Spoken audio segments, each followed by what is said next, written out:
최재춘입니다. 생명다양성재단이라는 재단도 운영하고 있습니다.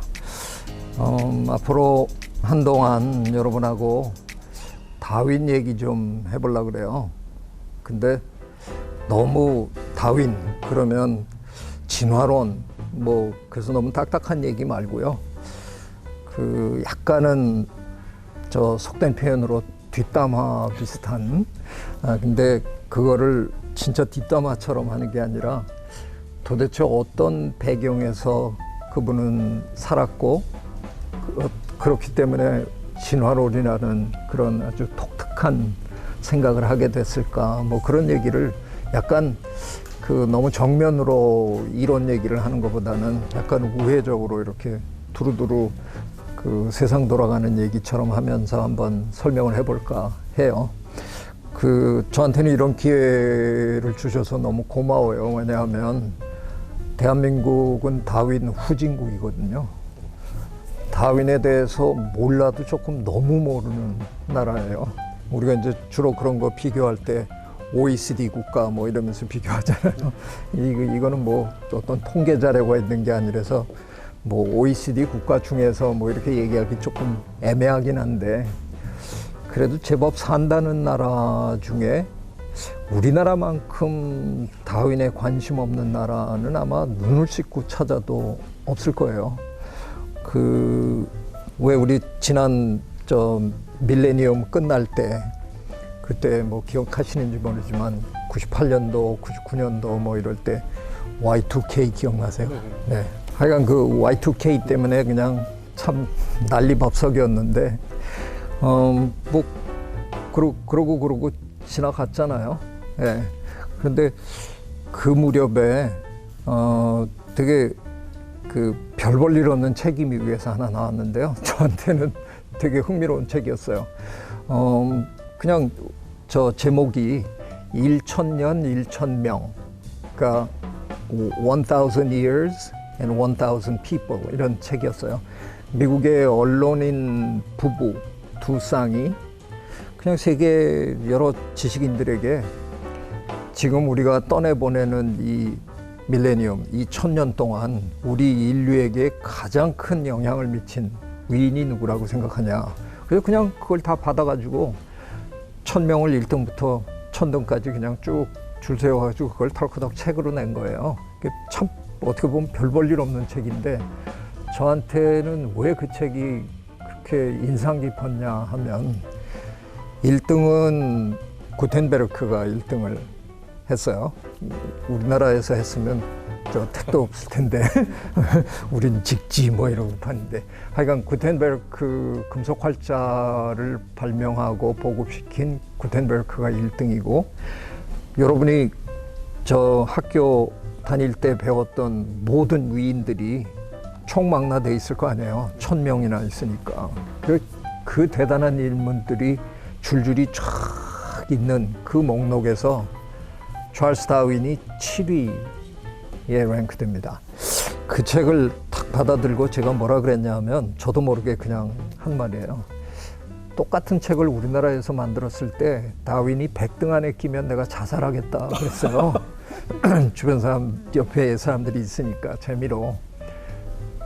농담처럼 얘기했지만 저는 확신을 가지고 한 얘기거든요. 우리나라 사람들에게 다윈은 세계 100대 위인에 못 들어가죠. 아무도 그렇게 생각 안 하고 가장 큰 이유는 아마 배울 기회가 없었잖아요. 그래서 고등학교 생물학 시간에 다윈이 자연 선택인가 그런 거 했대. 그래서 기껏 시험 문제 나오면 무슨 인위 선택 무슨 선택 자연 선택 동그라미만 치면 되는 거잖아요. 그 정도로밖에 그 사람에 대해서 배운 게 없어서 너무 모르는데 서양 세계는 지난 1000년 동안 인류에게 가장 큰 영향을 미친 사람들을 꼽는데 7번째로 다윈이 중요하다고 꼽는 거예요. 한 10년 전, 한 5년 전쯤에는 우리말로 번역을 해서 이것이 아이디어다라는 제목으로 나온 책이 있는데 우리나라 사람들은 그런 거 별로 안 좋아하는 편인데요. 서양 사람들에 비해서. 서양 사람들은 설문조사 되게 좋아해요. 그래서 뭐 우리 인류가 고안해낸 아이디어 중에 뭐가 제일 위대하냐. 그래갖고 그걸 또 쭉 매긴 거예요. 1등이 인터넷이고요. 2등이 문자였어요. 참 웃기는 조사라고 생각했는데 문자가 없으면 인터넷이 불가능한데 약간 시대가 그러다 보니까 인터넷이 오히려 1위고 문자가 2위고 피임약이 3위고 뭐 이런 식으로 이제 우리 학교 다닐 땐 불을 발견한 게 대단한 거라고 했는데 불이 4위인가 5위인가. 다윈의 진화론이 거기서 또 7등을 합니다. 과학적 방법론이 8위를 해요. 그러니까 영국 사람들은 일반적인 과학 방법론보다 다윈의 진화론이 더 위대하다라고 생각하는 거예요. 영국 사람들은 해마다 또 설문조사 뭐 하냐 하면요. 영국을 대표하는 과학자 해마다 뽑아요. 왜 해마다 해야 되는지 모르는데 몇 년 전에 왜 해야 되는지 제가 알았어요. 부동의 1위가 아이작 뉴턴인데 제 기억에 7년 전인가 그게 다윈으로 바뀌었어요. 그래서 지금은 영국 사람들이 전 세계를 상대로 영국을 대표하는 가장 위대한 과학자로 다윈을 꼽고 그 다음에 뉴턴을 꼽아요. 이렇게 대단한 인물인데 우리나라에서는 그냥 너무 별 볼 일 없어요.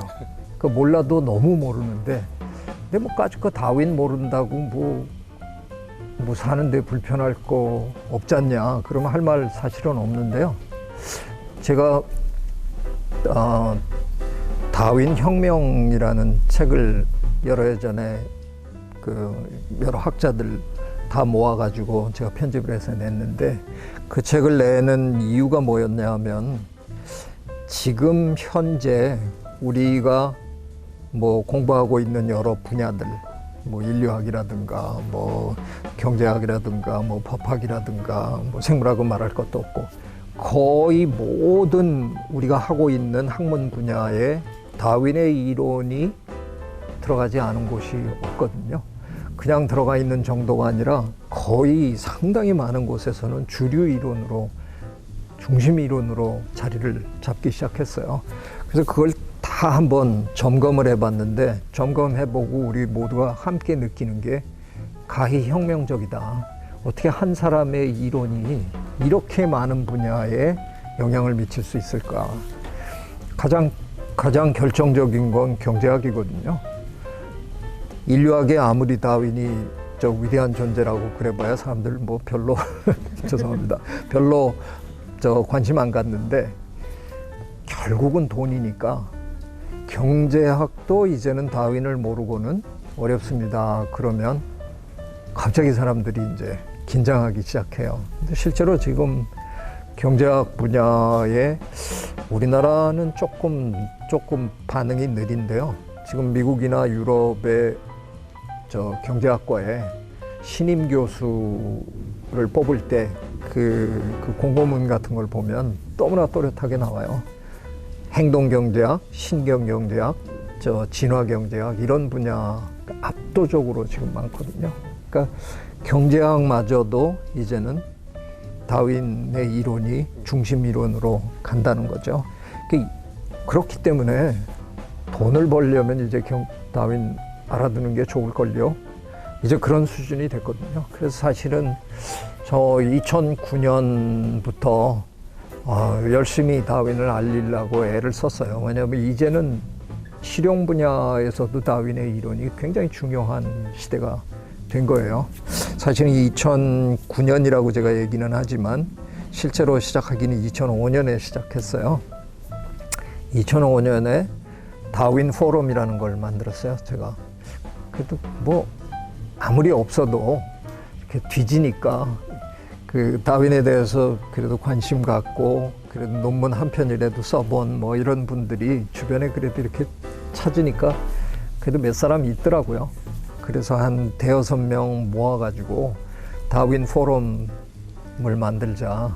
왜냐하면 2009년이 다윈의 해였거든요. 그 왜 우리가 다윈의 해라고 이름을 붙였냐 하면 다윈이 1809년에 태어나셨어요. 그래서 2009년이면 200주년이고 다윈은 나이 50이 돼서야 종의기원이라는 책을 쓰면서 일약 그 유명한 사람이 된 거거든요. 요즘 기준으로 하면 너무 늦었죠, 사실은. 50이 돼서야. 그래서 그 책이 나온 게 1859년이라서 150주년이고, 그래서 2009년이 다윈 탄생 200주년, 종의기원 출간 150주년.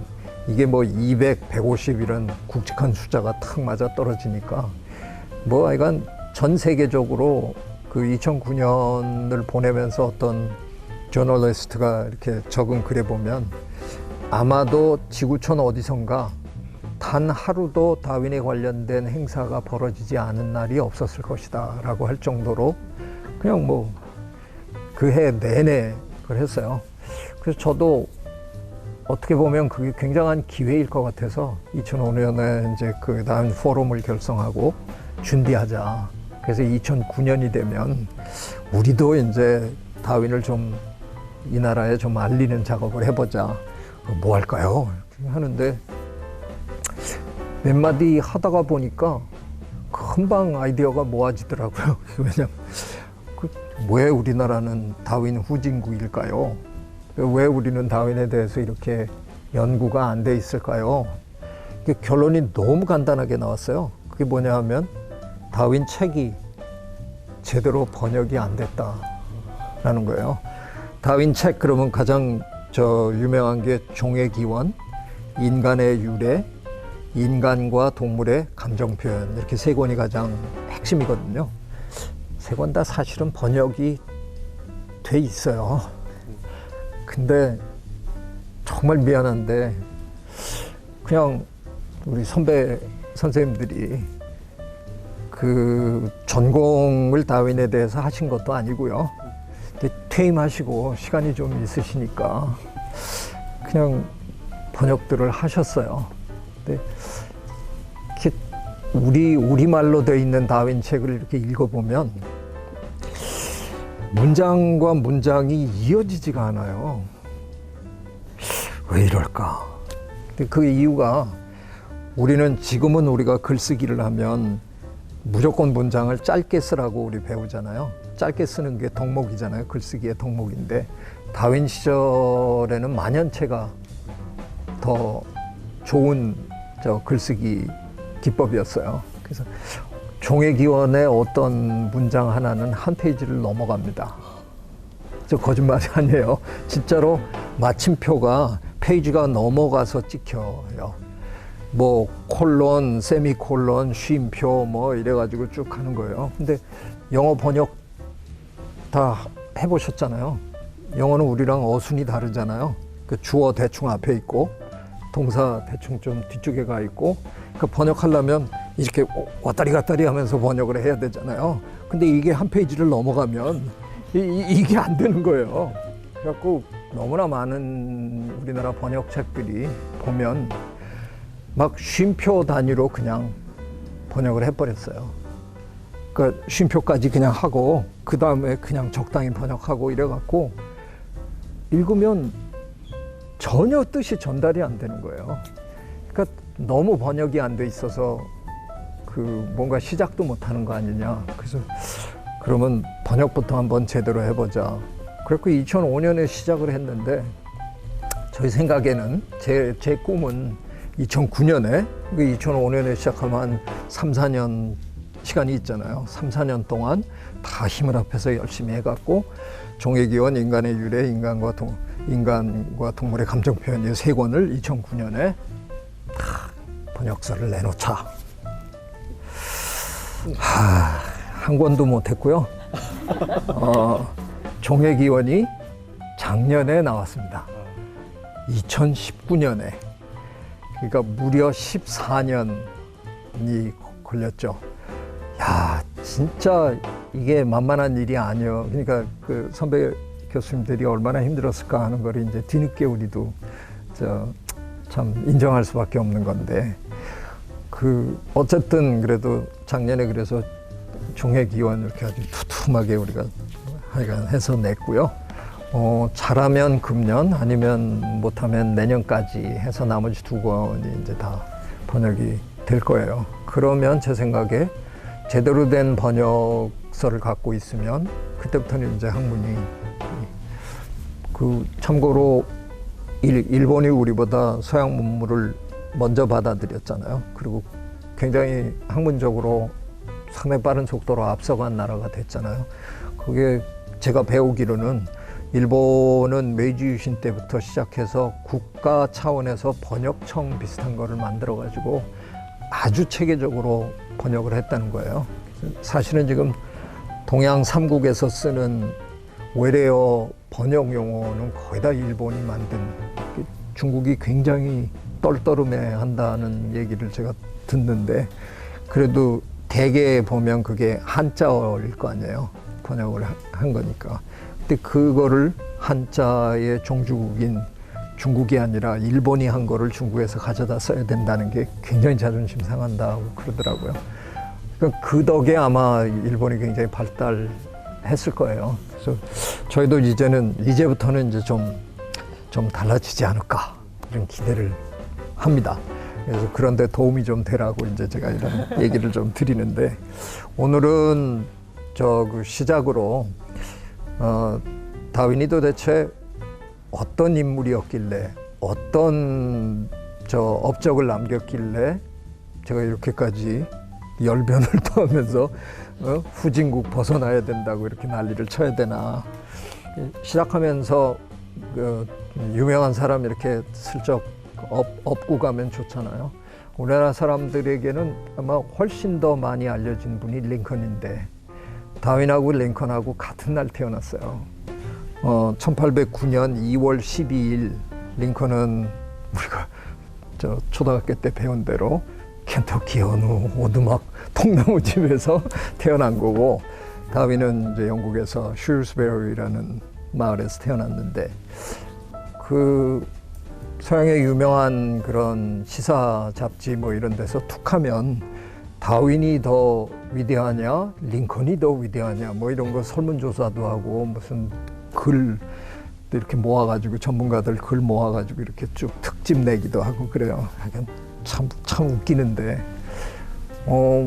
링컨이 더 위대하다라고 생각하는 사람들에게 뭐 가장 큰 이유는 링컨이 노예제도를 폐지했다라는 거잖아요. 근데 이게 참 너무, 저는 그 논리가 너무 우스꽝스럽다고 생각하는데, 이게 미국 사람들이 자기네 나라, 뭐 역사도 깊지도 않은 자기네 나라 그 틀 속에서 못 벗어나는 거죠. 미국이, 그러니까 링컨이 노예제도 폐지를 선언한 게 1863년이거든요. 1863년 1월 1일인데 영국은 1807년에 이미 시작했어요. 1807년에 이미 그 당시, 나중에는 이제 굉장히 훌륭한 정치인으로 존경받게 되는데, 윌리엄 윌버포스라는 정치인이 있었는데, 그 양반 그때는 아주 소수 정당의 정치인이래 갖고, 뭐 영국도 뭐 노동당 뭐 이래 갖고 굉장히 세잖아요. 그 틈바구니에서 발언권도 제대로 못 참고 이러던 사람이, 그 기독교 중에서도 이 중에 감리교가 있잖아요. 감리교를 처음 만드신 신부님, 존 웨슬리 신부님하고 손잡고 1807년에 노예 무역을 폐지하는 법안을 만들었어요. 그러니까 노예를 부리면서 하는 무역, 요즘 같으면 공정거래 같은 이런 거죠. 공정무역 같은 그런 걸 만들고, 나중에 이제 그분이 윌버포스가 그 1833년 6월 29일에 돌아가시는데, 6월 26일 돌아가시기 3일 전에 영국 의회에서 노예제도 폐지를 결의를 합니다. 그리고 이분한테 누가 이제 집에서 와가지고, 아유, 의원님이 평생 애쓰신 게 오늘 통과됐습니다. 그랬더니 참 참 너무나 고맙다. 그리고 한 3일 후에 눈을 감으신 거고, 그 영국 전역으로 치면은 1834년 8월에 영국에서는 노예제도가 완전히 폐지가 됐거든요. 그러니까 미국은 이때부터 거의 30년 후에 한 거예요.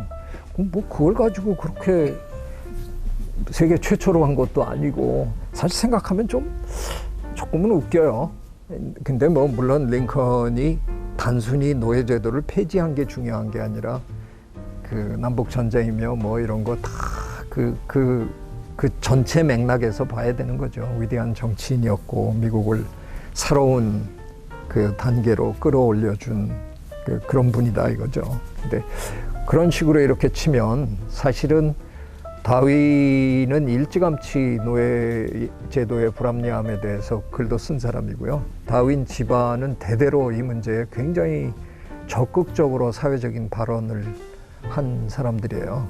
굉장히 진보적인 그런 분들이었는데, 그 다윈 영국에서 완전히 노예 제도가 폐지되던 그 1834년 8월 경에 다윈은 이미 미글호를 타고 남미의 서해안 쪽으로 이렇게 탐험하던 그 무렵이에요.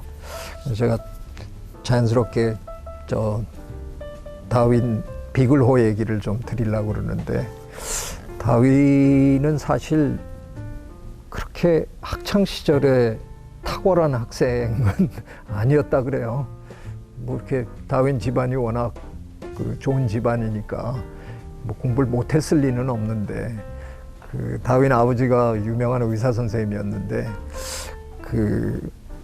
실제로 제가 어디에서 찾아가지고 정확하게 읽어보지는 않았는데, 그냥 우리 생물학계에서는 그냥 서로 편안하게 하는 얘기로는 다윈 아버지가 가문의 수치라고 얘기를 했었노라 뭐 이렇게 이제 알려져 있어요. 그 당시에 그 영국의 부모들이 자식에게 제일 원하는 게 의과대학 아니면 신학대학이었다는 거예요. 근데 이제 의사 만들라고 에든버그 대학에 생물학과에 갖다 집어넣어놨는데, 뭐 공부 잘 안 하고 뭐 개구리 해부하다가 도망가고 뭐 막 이래가지고 케임브리지 대학으로 다시 불러들여가지고 그러면 이제 신부가 되라, 그래서 신학대학 준비를 이렇게 시키는 그런 와중에 다윈은 뭐 공부하고는 별로 관심이 없어 보이는 것 같고, 매일 딱정벌레 채집하러 다니고 화석 주우러 다니고 뭐, 그러니까 이제 아버지 입장에서는 그 아들이 너무 마음에 안 드는 거예요. 다윈의 형님이 있었는데, 형님하고 같이 스코틀랜드의 대학에 같이 갔었는데, 형은 그러니까 착실한 학생이었고 다윈은 좀 문제아였고 이렇게 된 거죠. 근데 그러던 와중에 그 비글호라는 탐험선에 다윈의 외삼촌이 다윈 대학의 케임브리지 대학의 교수님하고 속닥속닥 얘기를 해갖고 거기에 그 태워줘요. 근데 그때가 대영 제국이 막 이렇게 형성되던 때니까 영국이 세계 탐험선을 굉장히 많이 내보내던 시절이었거든요. 물론 뭐 포르투갈이나 이런 나라에 비해서는 조금 뒤졌지만, 그렇기 때문에 어떤 의미에서는 더 열심히 막 이렇게 보내던 때였는데, 그 비글호도 이제 그런 탐험선 중에 하나인 거죠. 한 번 나가면 뭐 3년 막 4년 이렇게 돌아다니니까, 그 당시 그런 탐험선의 선장은 거의 신과 같은 존재였다는 거예요. 그냥 모든 권한이 그에게, 그 망망대해에서 그 통제가 안 되면 배에서 폭동이 일어나고 이러면 뭐 큰일 나잖아요. 그러니까 거의 전권을 휘두를 수 있는 그런 막강한 권한을 준대요. 근데 거기에 또 따라오는 패키지 중에 하나가, 한때는 우리말로 박물학자라고 우리가 주로 번역을 했는데 영어로는 naturalist라고 부르거든요. 같이 이제 배에 앉아가지고 선장 옆에 앉아서, 이제 우리가 이제 뭐 한 달 후면은 어디에 도착합니다. 그럼 곧 도착하겠군 뭐 이러면, 선장님 거기는 뭐가 유명한지 아십니까? 뭐 이러면 뭐가 유명한데? 뭐, 거기 가면 이런 게 있고요. 뭐, 그 나라에는 이런 재밌는 풍습이 있고요. 이제 앞에 앉아서 이걸 제잘거려주는 이제 그런 사람을 하나 데려갈 수 있는 거예요. 그러니까 다윈이 젊은 나이에 말도 안 되는 거예요. 그 자리에 뽑혔다는 거는 조금은 저 외삼촌이 아마 힘을 좀 쓴 거겠죠. 다윈이 뭐 어디 여행을 제대로 다녀본 것도 아니고, 그러니까 다윈은 주로 책 보고 읽은 거죠. 그래서 뭐 저희가 이제 좀 있으면 세인트 헬레나에 도착합니다.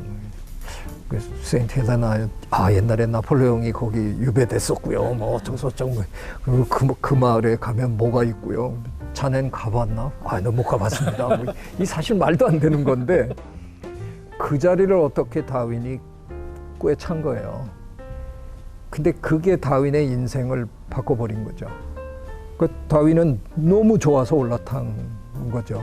근데 다윈 아버지는 생각해 보니까 이놈이 영국에 있어봐야 이게 뭐 학교도 제대로 졸업하는 것 같지도 않고 의사가 될 것도 아니고 뭐 그러니까 이제 할 수 없이 수락을 하신 거예요. 에휴 그래 타고 와라. 근데 나중에 이게 한 3년 걸릴 줄 알고 다윈이 올라탔는데 5년이 걸렸어요.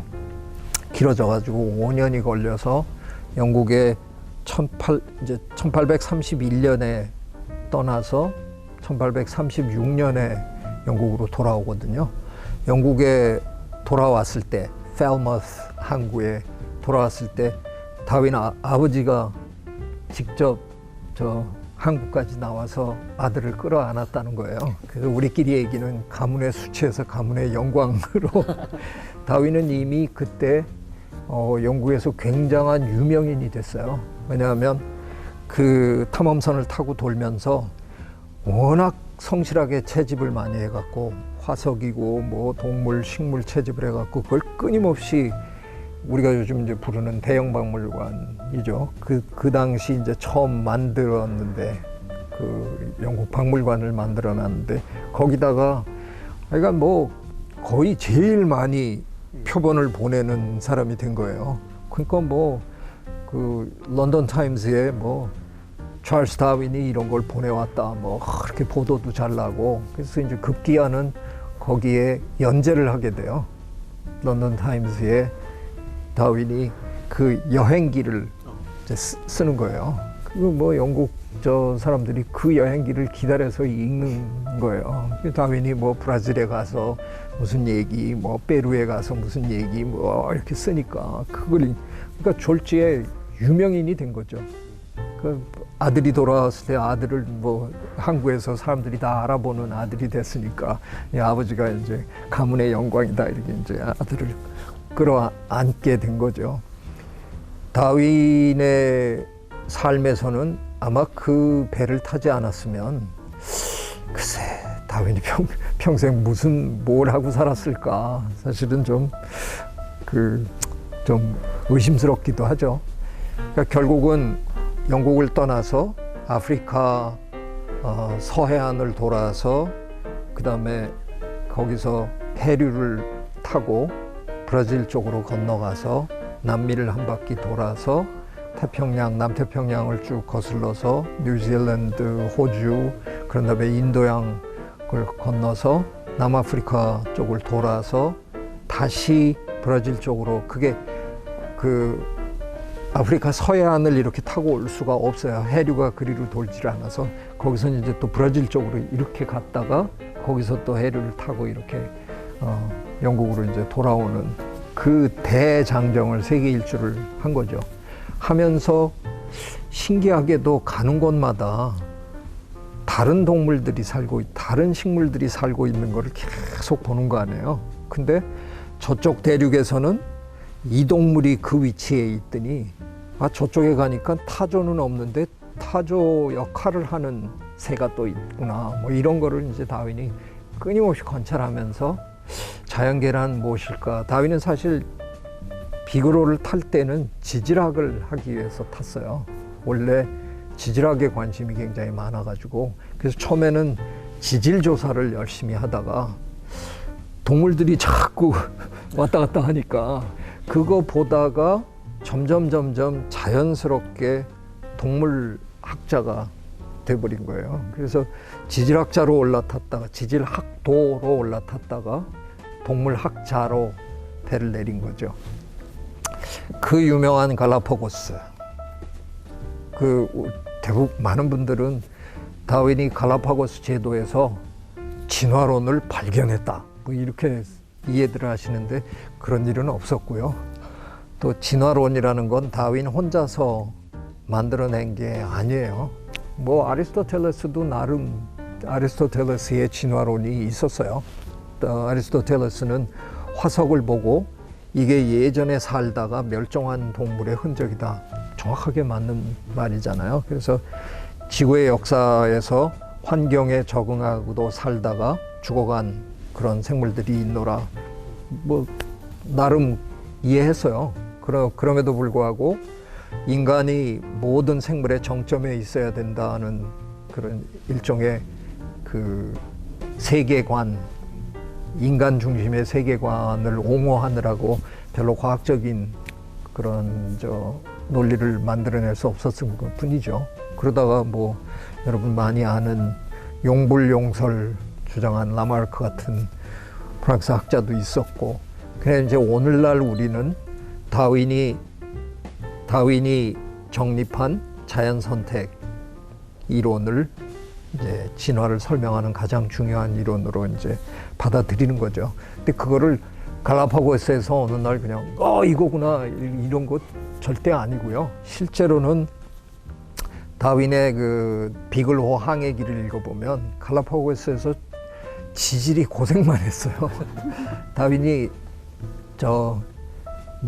배멀미를 늘 심하게, 그 배를 타는 게 아니에요. 사실은 다윈이 탈 만한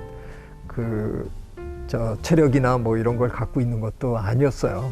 그 부잣집 아들로 곱게 컸고 배를 그렇게 오래 타본 경험도 없고 배 타고 무지무지 고생했어요. 근데 또 갈라파고스 근처에 가서 하여간 또 특별히 고생을 많이 했더라고요. 그래도 그 덕에 갈라파고스 제도에는 갈라파고스 섬이라는 건 없거든요. 거기에 10개의 섬이 있는데 그 섬들을 다 모아서 제도 이름을 붙일 때 갈라파고스가 이제 붙은 거고요. 갈라파고스 섬은 또 없어요. 그건 또 왜 그런지 모르지만 그 섬들에 배를 정착하고 이제 자주 내린 거죠. 멀미 안 하려고. 자주 내리다가 보니까 이제 섬에 가서 이것저것 구경을 많이 이제 하고 기록하고 채집도 하고, 그래서 제법 많은 걸 보기는 봤어요.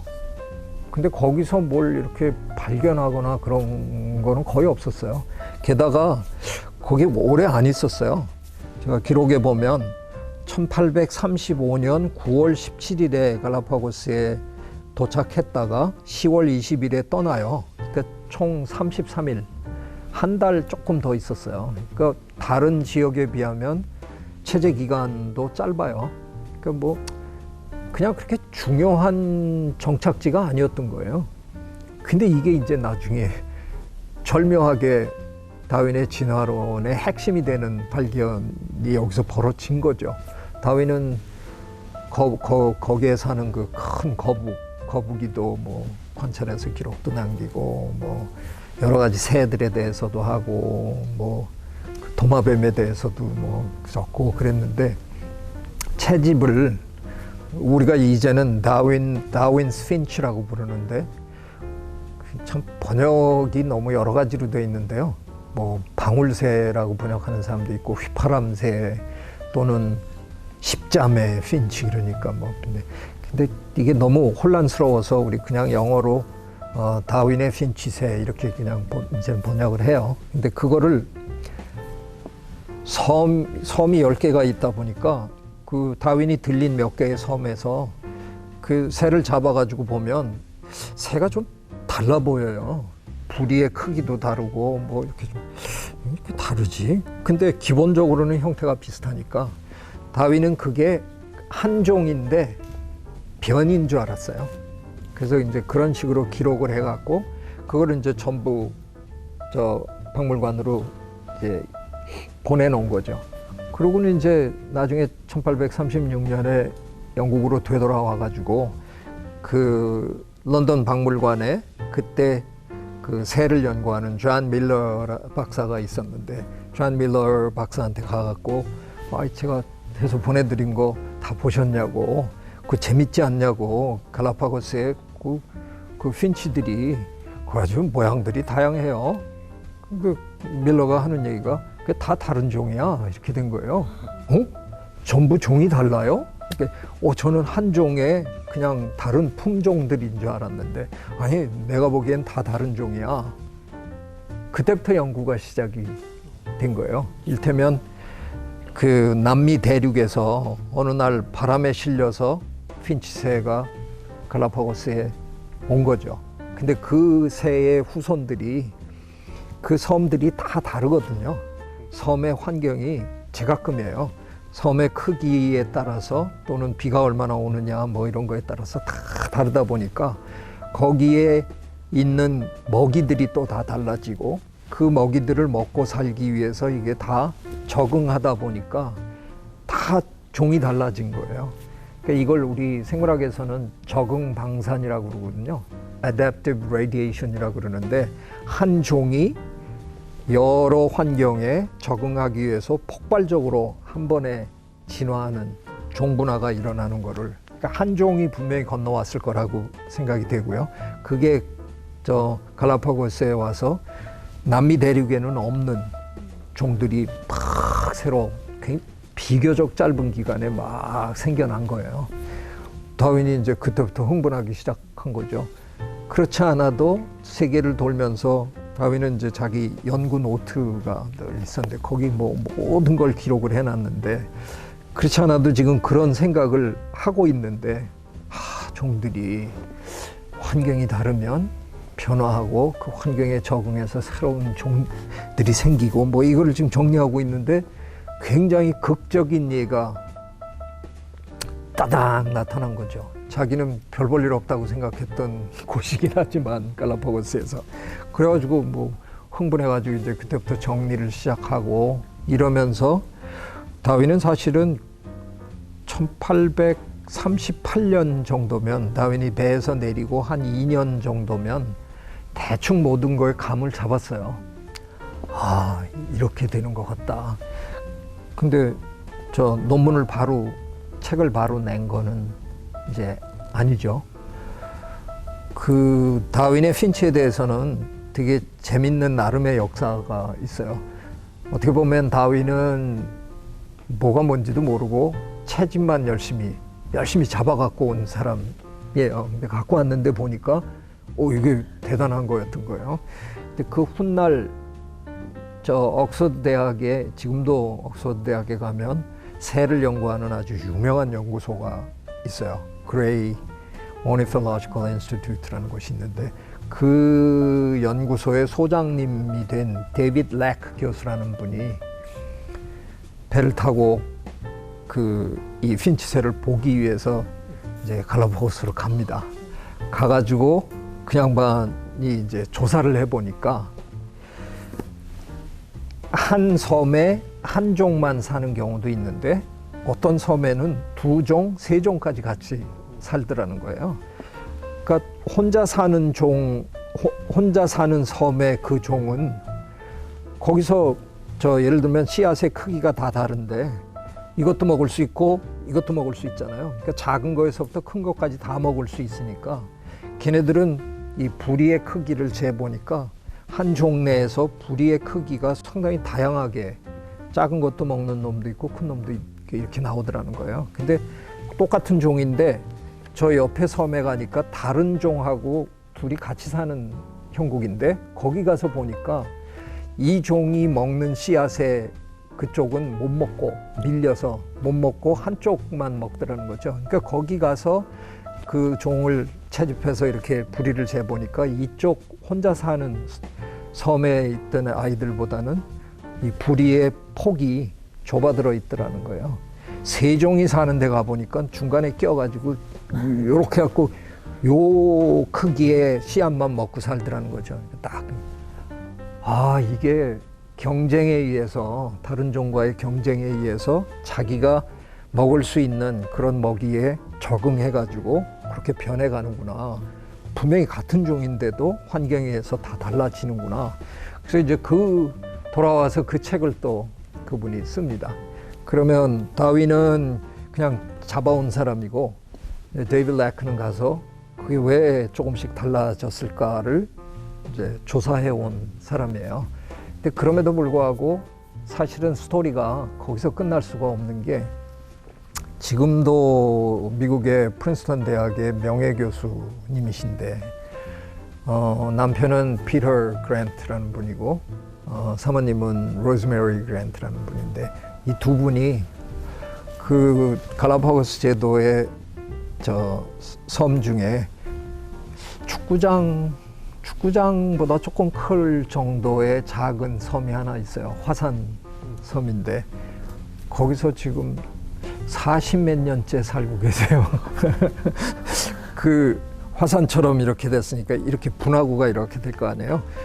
가운데 들어가면 이렇게 좀 움푹하게 패인데 거기 나무들도 있고 풀도 있고 근데 이쪽 바다 쪽으로는 약간의 경사면인데 거기 이렇게 움푹 들어간 뭐 동굴축에도 못 껴요. 사실 이렇게 좀 쑥 들어간 거기다가 이렇게 텐트 대충 가리고 거기서 지금 거의 이제 50년 돼 가는데 매일 있은 건 아니고요.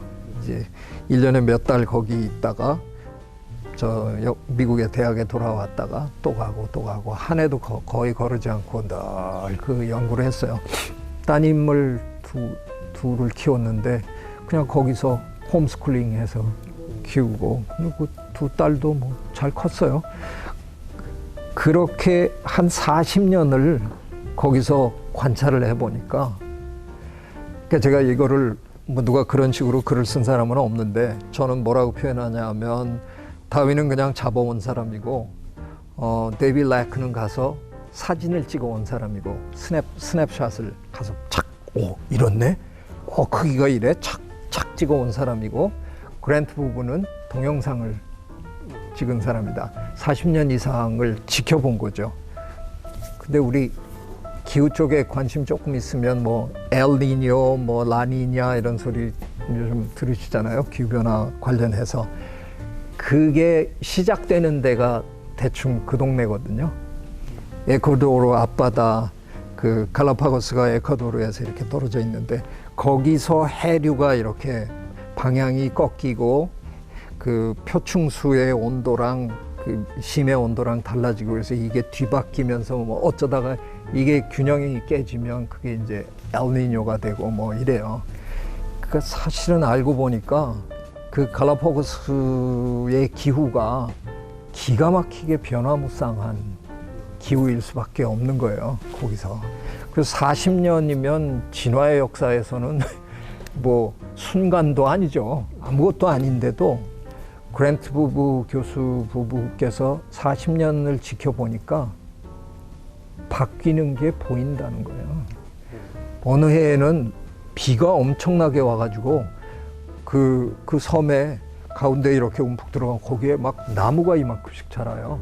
그러다가 한 2년 후에는 엄청나게 가뭄이 들어가지고 그게 다 말라 비틀어서 죽었다가 막 이래. 그 변화를 40년 동안 한 몇 차례 반복되는 거를 이분들이 기록하고 그랬을 때 거기서 그 새들의 이 부리의 크기가 어떤 씨앗이 있느냐에 따라서 부리가 큰 놈들이 살아남기도 하고 몇 년 지나다 보면 씨앗의 종류가 달라지면 너무 큰 놈들은 죽어서 없어지고 작은 놈들이 살아남고 그게 바로 다윈이 얘기한 자연 선택 과정이거든요. 자연이 정해주는 어떤 압박 속에서 생물은 적응하면서 살아남아야 된다 하는 거죠. 이게 40년 갖고 그런 게 보일까 싶었는데 이분들이 40년을 버티고 거기서 보니까 보이는 거예요. 물론 아주 짧은 기간을 본 거지만 우리는 그걸 가지고 어느 정도는 이제 이런 과정을 겪을 수 있는 거구나 라는 걸 이제 아는 거죠. 그래서 어떻게 보면 이제 우리는 다윈이 그냥 아무것도 모르고 막말로 얘기하면 나 여기 있기 싫다 할 정도로 빨리 안 떠나냐고 그 선장한테 계속 보채면서 머물렀던 그 갈라파고스에서 뜻밖의 발견을 하고 그게 이어지면서 연구로 이어지면서 오늘날 다윈의 그 진화론의 가장 큰 줄기, 가장 큰 뼈대를 이루는 일이 이제 된 거예요. 제가 어쩌다가 충남 서천의 국립생태원이라는 곳에 이제 초대 원장을 했었는데요. 저 독일의 하이델베르크에 가면 철학자의 길이라는 곳이 있어요. 참 멋있는데 그냥 뭐 마을에서 출발해서 이렇게 뒷산으로 이렇게 한 바퀴 도는데 돌면서 철학자 그분의 뭐 어록도 가끔 보고 뭐 이러면서 그 뜻밖의 이런 여행을 하는 거죠. 굉장히 사람들이 많이 찾아와요. 그 일본의 교토에도 그런 걸 하나 만들어 놨던데 그래서 제가 생태원에다가 생태학자의 길이라는 걸 한번 만들자. 그래서 산길에다가 해서 첫 해에는 제인구달의 길을 만들었어요. 제가 제인구달 쌤하고 가까우니까 그래서 선생님 모셔서 그 길 봉헌식도 하고 굉장히 재밌었어요. 그 다음 해에는 앞산에 다윈의 길을 만들기로 이제 제가 했는데 그 문제가 생기더라고요. 제인구달의 길은 제인구달이 와서 이제 그 길을 열어 주셨는데 이게 다윈 선생님을 모셔올 방법이 없더라고요. 뭐 전화해도 안 오실 것 같고 그때 제가 그랜트 교수님을 모셨어요. 피로 그랜트 교수님 언제 인터넷에 한번 뒤져보시면 다윈 선생님이 살아 돌아오셨나 싶어서 되게 닮으셨어요. 그 얼굴도 좀 긴데다가 수염력 이렇게 하시고 고향도 다윈 고향에서 뭐 얼마 안 떨어진 곳에서 그분도 영국 분인데 태어나셨거든요. 근데 되게 좋은 분이세요. 그래서 제가 이메일을 하고 선생님 사실은 제가 다윈 길을 기획을 했는데 아시다시피 제가 다윈 선생님 섭외가 안 된다. 선생님 오셔서 짝퉁 다윈 좀 해주시겠냐. 근데 그 프린스턴 대학의 뭐 최고 교수인데 뭐 안 된다고 그러면 제가 뭐 할 말 없잖아요. 근데 그래 갈게 그러고 오셨어요. 그래서 너무 고마워가지고 사실은 다윈이 만일 저는 그런 얘기 종종 하는데 다윈이 만일 지금 부활해서 무덤에서 다시 일어나셔서 우리 곁으로 온다 그러면 누굴 제일 먼저 만나고 싶어 하실까? 저는 그랜트 교수 부부를 제일 먼저 만나고 싶어 하실 것 같아요. 당신의 이론을 가장 명확하게 보여주신 연구를 하신 분들이거든요. 그래서 다윈 길은 제가 이렇게 해가 가다가 중간에 갈래치기를 했어요. 이렇게 해서 그때 가면 또 만나게. 이거는 다윈 길이고 여기서부터 요거는 그랜트 길로 하겠다. 그랜트 교수님 뭐 너무 좋아하시고 그러니까 되게 소박하신 분이거든요. 너무 나야 영광이지 이러면서 했어서 참 재밌었어요. 그 다윈 길 제일 끝에 이게 큰 돌로 이렇게 해가지고 다윈의 가장 유명한 어록을 하나 거기다 새겼거든요. 근데 제가 평소에 그런 거 잘 수락 안 하는데 그래도 원장이라고 직원들이 자꾸 그냥 그때 원장님 우리나라에서 저 다윈 최고의 전문가 중에 한 분이신데 원장님 어록도 하나 좀 그런 거 안 합니다. 이러다가 되게 하고 싶더라고요, 솔직히. 그래서 그 생태원에 가면 다윈의 잘 안 보여요, 제 거는. 다윈 건 이렇게 탁 이렇게 하고 일부러 이렇게 보면 저 밑에 바닥에 이렇게 있어요. 바닥에다 하자고. 그래서 하여간 저는 다윈의 위대함은 우리 인간을 철저히 겸허하게 만든 것이다. 이런 글을 제가 예전에 어디에 쓴 글을 이제 그걸 하나 거기다 새겼는데요. 제가 왜 이런 얘기를 하냐 하면 오늘 제가 드린 말씀에 저는 이 꼭지의 제목을 다윈의 위험한 생각이라고 붙였거든요. 그거는 사실 책 제목이에요. 저 지금 미국의 터프스 대학의 철학과 교수님 데니얼 데닛이라는 철학과 다윈의 이론을 접목한 아주 대단한 학자인데 그분의 책 제목이에요. 다윈이 참 위험한 생각을 했다는 거죠. 근데 그 다윈의 위험한 생각이 세상을 바꾼 거죠. 서양에서는 한 2000년 동안 플라톤 철학이 서양의 그 사고 체계를 붙들고 있었잖아요. 이른바 우리가 예표론 또는 뭐 이데아 이렇게 부르는 불변의 진리가 있고 그게 마치 동굴의 벽에 비춰지는 그림자처럼 우리가 보고 있는 건 진리가 아니지만 어디엔가는 그 진리가 존재한다. 그래서 우리는 그 진리를 찾아야 되고 추구해야 된다. 뭐 이런 건데 그 2000년이나 이어오던 그 사상 체계를 하루아침에 바꿔버린 사람이 다윈이거든요. 그런 불변의 진리라는 건 이 세상에 없다라고 얘기한 사람이에요. 다윈이 그렇게 부러지게 얘기한 건 아니지만 다윈은 변이가 중요하다는 거죠. 플라톤 철학에서는 변이는 쭉정이인 거예요. 그러니까 우리 세 사람도 아마 호모사피엔스의 진리는 아니겠죠. 감히 우리가 호모사피엔스의 진리일 리는 없잖아요. 호모사피엔스의 진리는 어딘가에 있고 아마 있을 것이고 우리는 잘못 만들어진 쭉정이들인 거죠.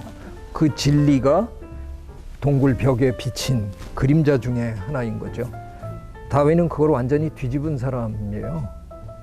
우리가 진리라는 거죠. 내가 당신과 다르다는 이것 자체가 중요한 거고 이 다름 때문에 변화가 생긴다는 거잖아요. 그래서 어떻게 보면 그 언뜻 생각하면 그게 무슨 그렇게 큰 변화였을까 싶을지 모르지만 지금 길 가는 사람 누구든 붙들고 당신은 이 세상이 절대로 변하지 않고 불변의 진리가 존재한다고 생각합니까? 제 생각에 세계인 중에 단 한 명도 그렇다라고 대답하는 사람이 이제는 없을 거예요. 모든 건 변한다라고 생각하죠. 지금 이 순간에도 변화는 끊임없이 일어나고 하는 그 얘기를 본격적으로 해준 사람이 다윈이에요. 그러니까 어떻게 보면 현대인, 세계 호모사피엔스, 지금 살고 있는 호모사피엔스의 사고체계는 다윈의 사고체계라는 겁니다. 그래서 그거를 저는 가장 다윈의 위대한 업적이라고 생각해서 다윈은 지질학도로 출발하고 생물학자가 됐지만 사실은 다윈은 사상가로 삶을 마감했다라고 저는 생각해요. 다윈이 우리의 사고 체계를 바꿔준 거는 이루 말할 수 없는 거죠. 그런데 그 변이가 가장 중요한 변이가 따로 있고, 그러니까 빌 게이츠의 변이는 중요하고 내 변이는 안 중요한 게 아니라는 거죠. 모든 변이는 다 그 하나하나로의 존재 가치가 있는 거니까. 그래서 어떻게 보면 다윈은 인간이라고 해서 이 자연계에서 가장 위대한 존재일 리 없고 그 누구도 특별한 존재라는 게 있을 수 없다라는 걸 우리에게 명확하게 가르쳐 준 사람이니까 다윈의 이론만큼 우리 인간을 철저하게 겸허하게 만들어주는 이론이 과연 어디 있을까. 플라톤 철학은 기독교 사상하고 절묘하게 접목이 되면서 서양 사람들의 뇌리 속에는 우리는 하느님이 특별히 창조해 주신 거고 우리가 이 세상에 가장 중요한 존재고 저들은 우리가 지배해도 되는, 이게 어떻게 보면 현대 이 모든 환경 파괴의 가장 큰 원인 중에 하나잖아요. 다윈은 그런 우리의 사고방식을 사실은 뿌리채 흔들어 버린 사람인 거죠. 그래서 우리도 저 많은 생물 중에 하나다라는 것을 인식시켜 준다는 게 우리로 하여금 얼마나 겸허하게 만드느냐 하는 겁니다. 그래서 저는 그걸 제가 가장 중요한 말로 늘 삼고 있는데, 그게 저 밑에 어딘가에 새겨져 있습니다. 생태원에 가시면 한번 보시기 바랍니다.